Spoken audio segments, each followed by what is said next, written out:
Voici un rappel des différents éléments traités en dixième, mais déjà commencé en neuvième, dans le chapitre Hainaut.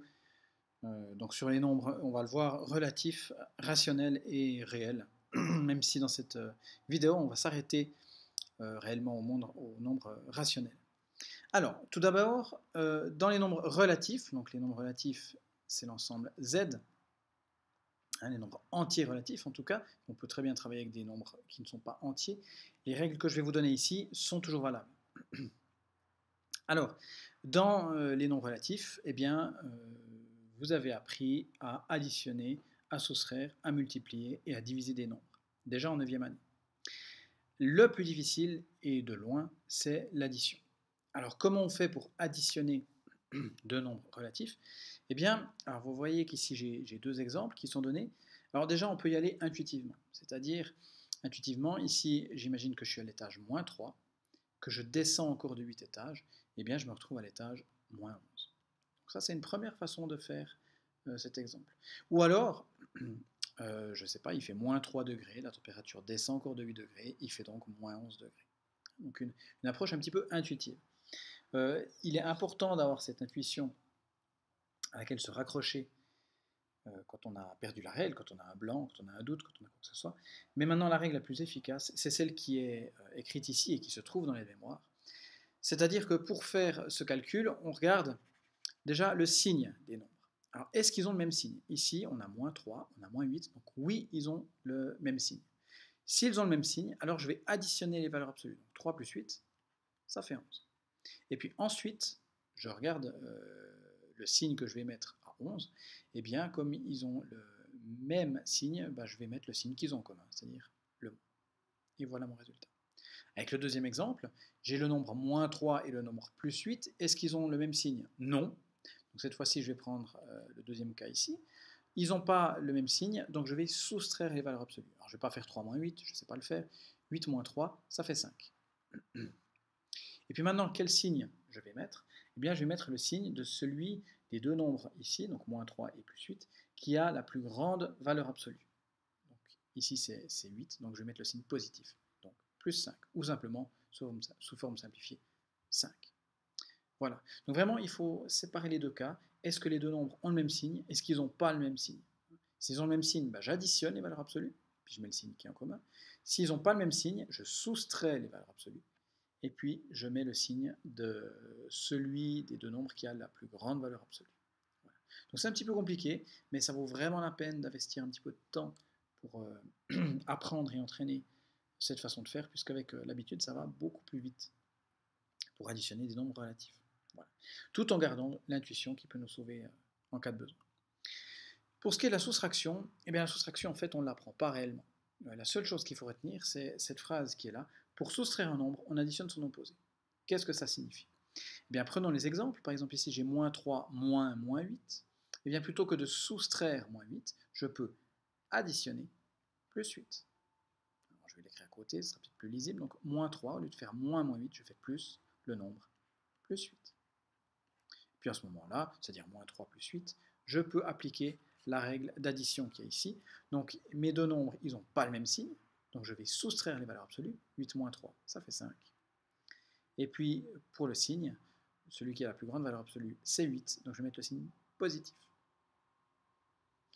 Deuxième exemple, le nombre moins 3 moins le nombre plus 8. Alors de nouveau, plutôt que de soustraire plus 8, je vais additionner l'opposé de plus 8, c'est-à-dire moins 8. Et puis maintenant je regarde, bah, j'ai deux nombres de signes de même signe, donc je vais additionner les valeurs absolues, 3 plus 8 ça fait 11, et puis je vais mettre le signe qui est en commun, c'est-à-dire moins. Donc il s'agit vraiment de changer les deux signes qui se suivent, ici moins moins, hop, comme ça, moins moins, je le transforme en plus plus, et puis là, moins plus, je le transforme en plus moins. Donc c'est pas échanger les signes, c'est les changer les deux. Et donc c'est résumé par cette phrase, pour soustraire un nombre, on additionne son opposé. Donc finalement, pour soustraire, on additionne. Ça, on n'a qu'une règle à apprendre en quelque sorte. Il faut juste savoir comment transformer une soustraction en addition. Voilà, ça c'était le plus difficile. Reste maintenant la multiplication et la division de deux nombres relatifs. Alors comment on fait ça? Eh bien dans un premier temps, on ne se pose pas de questions. Je vais de nouveau prendre les exemples qui sont ici. Je vais faire 3 fois 8, 24. Et vient ensuite la question du signe. Alors, je regarde mes signes. Si c'est deux fois le même, c'est positif. Si c'est deux signes différents, c'est négatif. Ici, j'ai deux signes moins, deux mêmes signes, donc ça donne positif, donc 24. Deuxième exemple, ici j'ai 24 divisé par moins 8. Alors déjà, 24 divisé par 8, ça fait 3. Et puis, positif par négatif, deux signes différents, ça donne moins. Donc ceci, ça marche autant pour la multiplication que pour la division. Et puis, encore une remarque, certains n'ont peut-être pas appris cette règle pour le signe. L'astuce qu'on peut utiliser, c'est les amis de mes ennemis. Qu'est-ce que ça veut dire? Si on a deux camps, on est deux camps ennemis, on est soit dans l'un, soit dans l'autre. On ne peut pas être entre les deux, ni dans les deux d'ailleurs. Eh bien, si je regarde moins, moins, qu'est-ce que ça fait? Eh bien, les ennemis de mes ennemis, imaginons que je sois ici, l'ennemi de mon ennemi, eh bien, c'est mon ami. Donc, ennemi, c'est négatif, ami, c'est positif, donc moins par moins, ça fait plus. Et de même, les amis de mes ennemis, imaginons toujours que je sois ici, les amis de mes ennemis sont là, leurs amis, ils sont ici, leurs amis sont ici, donc c'est mon ennemi. Et donc on a négatif. Donc voilà une variance pour retrouver le signe du résultat d'une multiplication ou d'une division.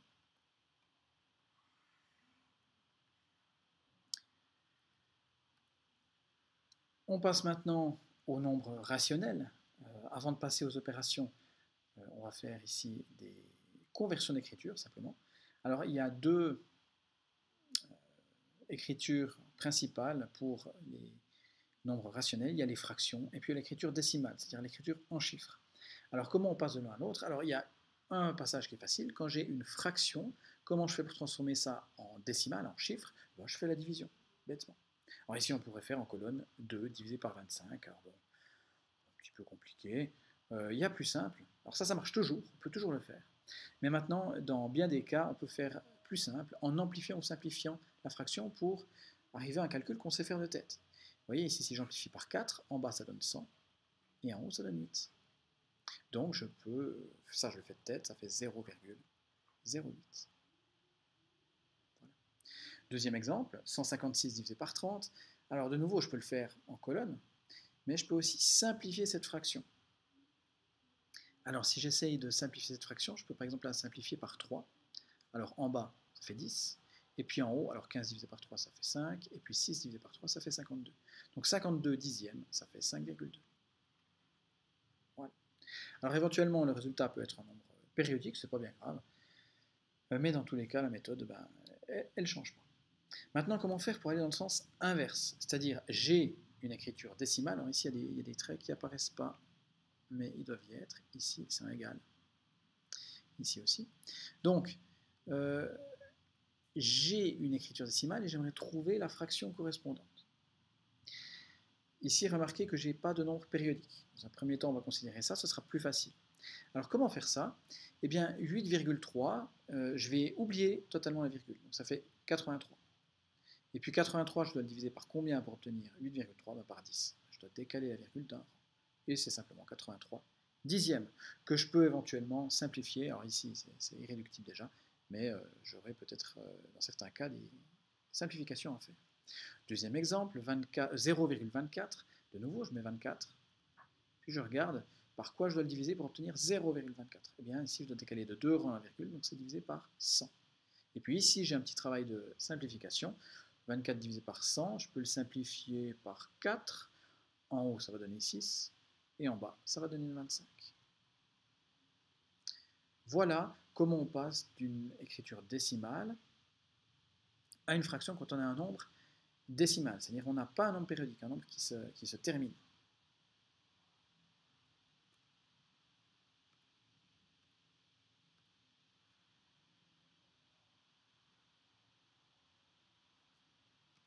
Alors, qu'en est-il maintenant si notre nombre est périodique? Alors, on va se limiter à une période d'un chiffre. Alors, on pourrait traiter les cas où la période est plus grande qu'un chiffre. C'est plus compliqué, ce n'est pas forcément le but ici. Donc ici, si j'ai par exemple 0,8 périodique, comment je fais pour le transformer en fraction? Eh bien, ce qu'il faut retenir, il y a une fraction, une conversion qu'il faut apprendre par cœur, c'est que 1 neuvième, c'est 0,1 périodique. Alors en quoi c'est utile ça? Parce que si 1 neuvième c'est 0,1 périodique, 0,8 périodique, ce sera 8 fois plus grand. Donc ce sera 8 neuvièmes. Deuxième exemple, un petit peu plus compliqué, si j'ai 2,4 périodiques. Alors là, on a envie de mettre 24 neuvièmes. Malheureusement, c'est faux. Alors pourquoi c'est faux? On va voir ça. Je vous conseille de séparer, pour éviter des erreurs, la partie entière et la partie décimale ici. Donc c'est 2 plus 0,4 périodique. Et puis maintenant, on va transformer tout ça en neuvième. Alors, 0,4 périodique, c'est 4 neuvièmes. Et puis 2, ou si vous préférez 2 sur 1, c'est combien de neuvièmes? Ici, j'ai multiplié par 9. Donc ici, je dois aussi multiplier par 9. Donc ça fait 18. Et donc au total, ça fait 22 neuvièmes. Donc voilà comment on fait pour transformer un nombre périodique, avec un seul chiffre de période, en fraction. On se réfère, on se souvient de cette égalité ici, que 1 neuvième c'est 0,1 périodique, puis on adapte un petit peu. Voilà, troisième écriture d'un nombre rationnel, les pourcents. Alors qu'est-ce que c'est un pourcent? Ça veut simplement dire sur 100.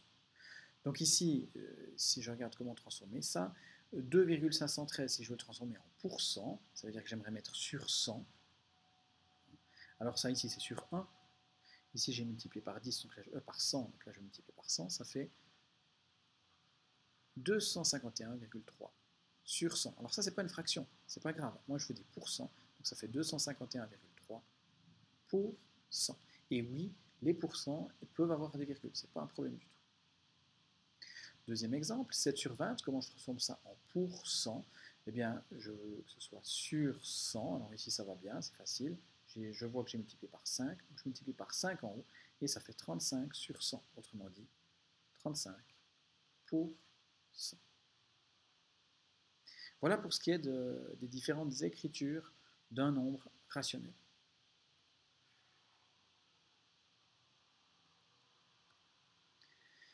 Maintenant, on va calculer, on va surtout utiliser les fractions. C'est quand même la façon la plus facile. Alors peut-être pour donner un nombre, ça, je n'en suis pas à 100% convaincu, ça dépend des cas, mais surtout pour faire des opérations avec les nombres rationnels, les fractions sont quand même bien adaptées. Même si c'est un petit peu compliqué, surtout l'addition et la soustraction. L'avantage c'est que c'est la même chose, additionner ou soustraire, mais c'est vrai que c'est pas évident. Alors le principe, l'exemple que je donne toujours, c'est si je vous donne 4 cm et que j'aimerais y ajouter 1 mètre, eh bien je ne peux pas dire que ça fait 5, je ne sais pas quoi. Je n'ai pas la même unité, donc je dois dans un premier temps transformer ça dans la même unité. Alors par exemple, je pourrais choisir des centimètres, je pourrais dire c'est 4 cm plus 100 cm, et à présent que j'ai la même unité, je peux dire, j'en ai combien des centimètres? Là j'en ai 4, là j'en ai 100, ça fait 104 cm. Et bien ici on va un petit peu recopier ça, c'est-à-dire que ici j'ai 4 quoi? J'ai 4 neuvièmes, et puis ici j'ai un quoi? J'ai un sixième. C'est pas la même chose, c'est pas la même unité, c'est pas le même objet. Donc je ne vais pas pouvoir additionner simplement le nombre de neuvième et le nombre de sixième. Je vais d'abord devoir trouver une unité commune, ou ici un dénominateur commun. Alors quel est le dénominateur commun entre 9 et 6? Alors je pourrais faire 9 fois 6, ça donnerait un grand nombre, je vais éviter. Un plus petit multiple commun, c'est par exemple 18. Alors ici, j'ai fait x2, donc je vais faire x2, ça donne 8 18e. Ici, j'ai fait x3, donc je fais x3, ça donne 3. Et maintenant que j'ai la même unité, j'ai eu, pas 8 bananes, j'ai 8 18e, et ici j'en ai 3 des 18e. Au total, j'en ai combien? Eh bien, j'en ai 11 18e. Voilà. Deuxième exemple, avec une soustraction, c'est la même chose. J'ai des cinquièmes, des vingtièmes. C'est pas la même chose, je suis embêté. Donc je transforme tout. Alors ici, je vais tout transformer, par exemple, en vingtième. Je pourrais transformer en autre chose, mais c'est le plus petit multiple commun entre 5 et 20. Alors ici, j'ai multiplié par 4, donc quand je vais multiplier par 4, ça fait 16. Ici, j'ai rien fait, donc je fais rien. Et puis maintenant, 16 moins 3, ça fait 3 vingtièmes. Voilà, ça c'est ce qu'il y a de plus technique, de plus compliqué avec les fractions. C'est donc l'addition et la soustraction. Il faut penser à passer au dénominateur commun. Multiplication, par contre, c'est beaucoup plus simple. Et là, c'est, si vous aviez dû inventer une règle, c'est probablement celle que vous auriez inventée. C'est tout bête, on fait par ligne. C'est-à-dire ici, on fait 4 fois 1, 4. Et puis 9 fois 6, 54. Voilà, il n'y a rien de plus bête que ça. C'est presque vrai. La seule chose, c'est que, vous voyez, si je prends le deuxième exemple, j'ai vite des nombres assez compliqués. Ici, je n'ai pas spécialement envie de faire 22 fois 9 ou 15 fois 14, puis de devoir simplifier ensuite. Donc la bonne idée, c'est de simplifier ici en diagonale.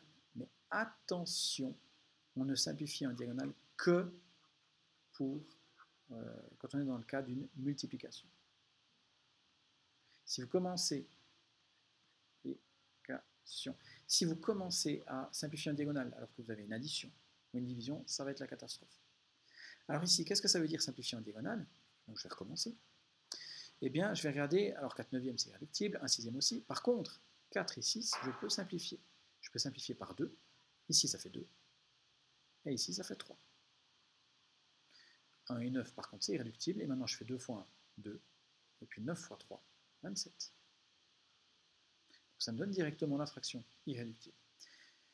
Prenons le deuxième exemple qui nous a un petit peu souci tout à l'heure. Alors, si j'essaie de simplifier 22 et 14, je peux simplifier par 2, ça fait 11.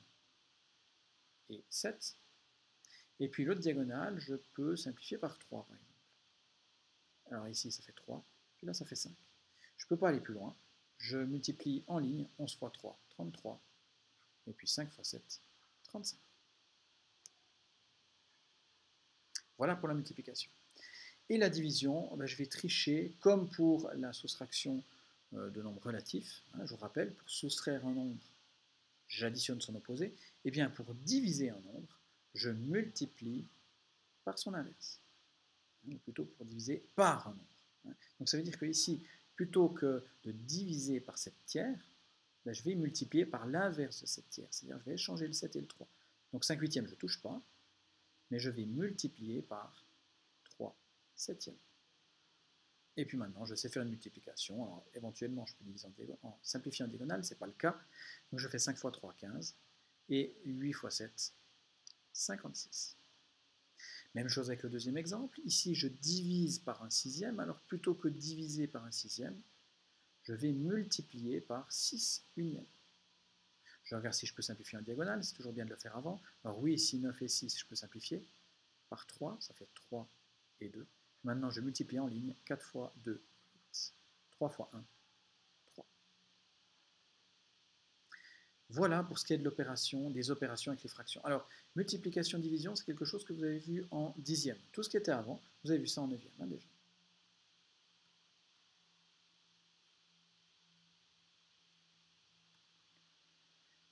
Dernière chose pour ces nombres rationnels, les petits problèmes. Alors, la seule chose à retenir dans ce que je vous dis ici, c'est que le 2, il se traduit par fois. Exemple, si je veux les 3 quarts de 280, eh bien, 3 quarts, je l'écris. 2, je le traduis par fois 280. Et voici un calcul que je sais faire, puisque je sais multiplier des fractions. Alors ça, c'est pas une fraction, mais je peux mettre 280 sur 1. Et puis maintenant, je peux multiplier par ligne. Alors là, ça serait peut-être pas mal simplifié avant. Alors le 3 et 1, il ne simplifie pas, mais le 4 et le 280, je peux simplifier par 4. Si ça fait 1, là, ça fait 70. Puis maintenant, 3 fois 70, 210 sur 1 fois 1. Traduction, 210. Alors, quand vous étiez en 9e, vous ne saviez encore pas multiplier les fractions, vous aviez fait ça différemment. Vous vous étiez dit, je vais effacer ça, vous disiez, ok, je ne sais pas combien valent 3 quarts de 280, par contre, je sais 1 quart de 280. 1 quart de 280, c'est 280 divisé par 4, c'est-à-dire 70. Alors maintenant, si je ne veux pas 1 quart, mais je veux 3 quarts, je fais 3 fois 70. Et on retombe sur nos 210. Donc deux façons différentes, mais qui conduisent au même résultat, évidemment. D'une part, juste traduire le 2 en fois, c'est le plus facile, si on sait multiplier les fractions. Ou alors une méthode plus intuitive, au lieu de chercher 3 quarts, on cherche d'abord 1 quart, puis ensuite on fait x3. Si je prends ici cet exemple, 60% de 1200, alors 60%, c'est-à-dire sur 100, 2, c'est-à-dire fois 1200, divisé par 1. Je peux simplifier en diagonale, ici je peux enlever les zéros. 12 fois 6, 72 sur 1, c'est-à-dire... attendez, j'ai oublié un 0 ici, 720 sur 1, ça fait 720.